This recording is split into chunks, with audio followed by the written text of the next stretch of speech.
Right, so we are going to look at this example after we look at what's the definition of moment just now. So we have 5 different forces acting to the same rod, as in A, B, C, D, E, which pivots around the black dot. So black dot is the point on the right hand side of the rod. Which force produces the smallest moment about the pivot? Okay, so each of this case here, there's a force acting on them at different position and different direction. So we need to find out which one produced the smallest about the pivot. Okay, so use the idea just now. Moment equals to force times the perpendicular distance from the line of action of the force to the pivot. So for example, in this case here, A, we have the 2 Newton times R, because R is the perpendicular distance to the pivot. Okay, so give me some time to figure this out.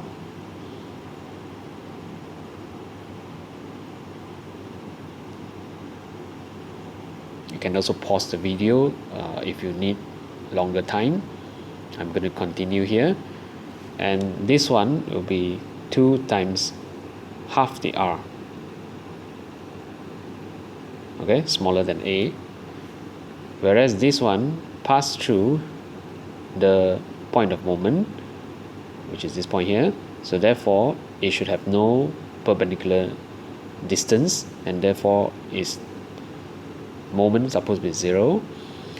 This is 4 times half R, and this one will be if you resolve the 4 into 4 sine 45, because opposite to 45, and then you multiply by R. So anyhow, if you compare all this, you should find that the C is smallest, which is the 0. Okay, any question, do ask me or post in the comment below. Right, now we'll move on to another case that we need to calculate the total moment due to all these forces at different direction and at different position. Alright, so how to do that? Here's the technique. First of all, let's identify the forces that causes clockwise rotation and the forces that causes counterclockwise rotation.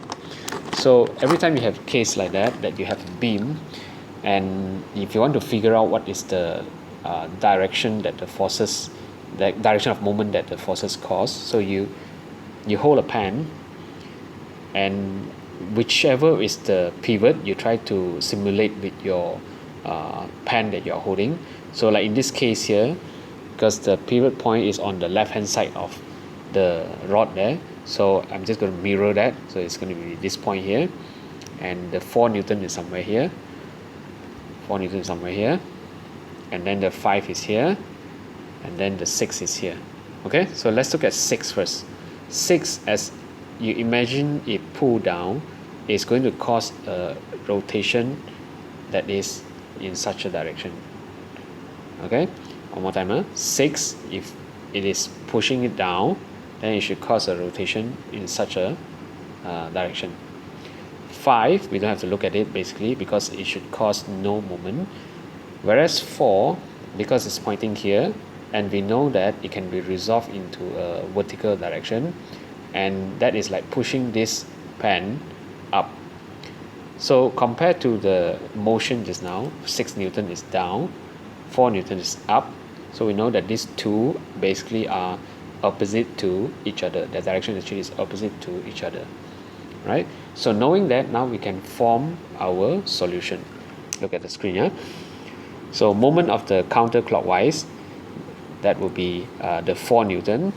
So we write 0.3, that is the distance, times 4 sine 30 degrees. So 4 sine 30 degrees is actually the vertical component of the 4 Newton.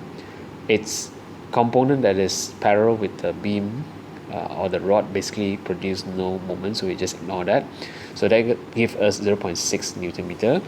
Whereas the clockwise, which is the opposite, So that will be 0.6 as the total distance from the pivot to the 6 Newton. That's a 0.6 meter. So that gives us 3.6 Newton meter. So if you look at 3.6 and 0.6 and we find the net of it, that would be 3.6 minus 0.6 because it's opposite direction, so we minus that. That will give us 3 Newton. And we know that this 3 Newton must follow the one that produce the greater moment. Just like force, the net force always follow the direction of the force with the biggest magnitude. Alright, so this one will be actually 3 Newton meter and its direction is clockwise. Okay, following the 6 Newton, yeah, down. Okay, so next example here. So this is the one that I need you to write down the solution, and I need you to take a picture and send to the Google Classroom assignment. I have put an assignment there. Okay, so you can try. If you don't understand, you go back to the part of the example just now, the previous example, and try to figure that out. Okay.